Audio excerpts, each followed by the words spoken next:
आज का सफर हम करेंगे एक रॉ, डीप और ऑफ्टन इग्नोर्ड साइकोलॉजिकल रियलिटी के अंदर। जो ट्रूथ्स हम नफरत करते हैं सुनने के लिए, पर जिन्हें इन समझना हमारी जिंदगी बदल सकता है। ये वीडियो सिर्फ मोटिवेशन नहीं, ये इंसाइट है, क्लैरिटी है और एक साइकोलॉजिकल आर्मर है। बहुत लोग इमोशंस को हमन होना समझते हैं, लेकिन मैंने आपको बताने वाला हूं कभी कभी इमोशन से ऊपर उठना सर्वाइवल का रूल बन जाता है। इसका मतलब नम होना नहीं, बल्कि चूज करना कौन से इमोशंस डिजर्व अटेंशन और कौन से इमोशंस डिस्ट्रैक्ट करते हैं। सबसे पहली और ब्रूटल सच्चाई, दुनिया आपकी फीलिंग्स के हिसाब से बिहेव नहीं करती। अगर आप दुखी हो, दुनिया आपको नहीं समझेगी। अगर आप अपसेट हो, दुनिया आपको वैलिडेट नहीं करेगी। लोग आपके पेन से दोस्ती नहीं बनाते, लोग अपने एजेंडा के हिसाब से मूव करते हैं। इसका मतलब ये नहीं कि फीलिंग्स इंपॉर्टेंट नहीं, लेकिन ये जरूरी है कि आप इमोशंस को कंट्रोल करो, इमोशंस आपको कंट्रोल न करें। हर कोई आपको नहीं समझता और ये कोई बुरा नहीं है। ह्यूमन बीइंग्स नेचुरल है एम्पैथी के लिए, पर मेजॉरिटी लोग अपनी दुनिया में बिजी है। लोग आपको इग्नोर नहीं करते because they hate you, they ignore you because they are drowning in their own emotions. Realising this gives एक साइकोलॉजिकल एडवांटेज। अपनी वैलिडेशन किसी और से नहीं लेनी चाहिए। खुद को वैलिडेट करना स्ट्रेंथ है, वीकनेस नहीं। जब आप अपने इंटरनल कंपास से चलने लगते हो, दुनिया की ओपिनियन इरेलेवेंट हो जाती है। बहुत लोग इमोशंस पर रिएक्ट करते हैं, इंपॉर्टेंट लॉग पैटर्न्स और इंटेंशन पर रिएक्ट करते हैं। जैसे एक इंसान जो हर्ट करता है, शायद वो इनसिक्योर है।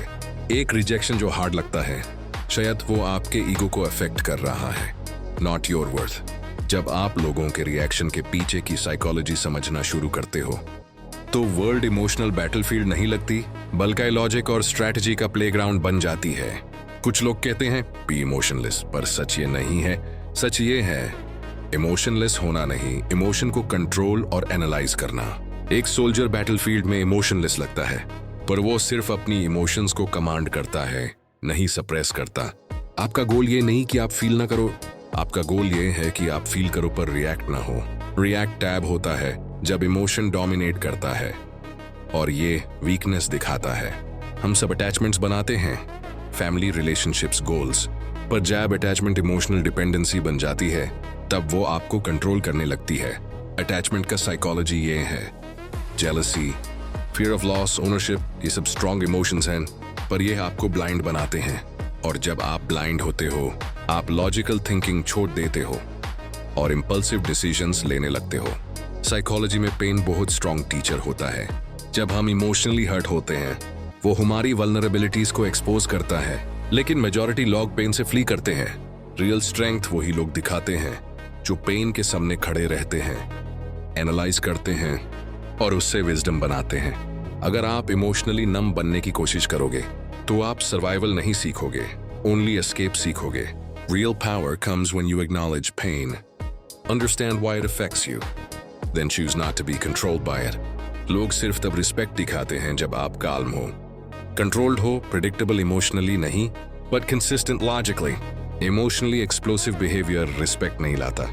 जो लोग इमोशनल रिएक्शन देखते ही कंट्रोल लूज कर देते हैं, वो दुनिया में वीक पोजीशन में रहते हैं।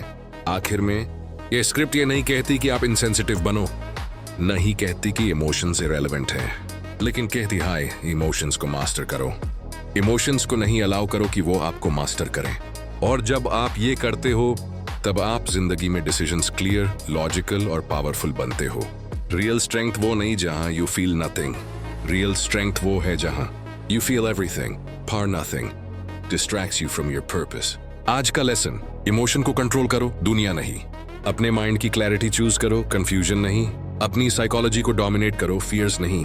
Stay aware, stay powerful, stay in control.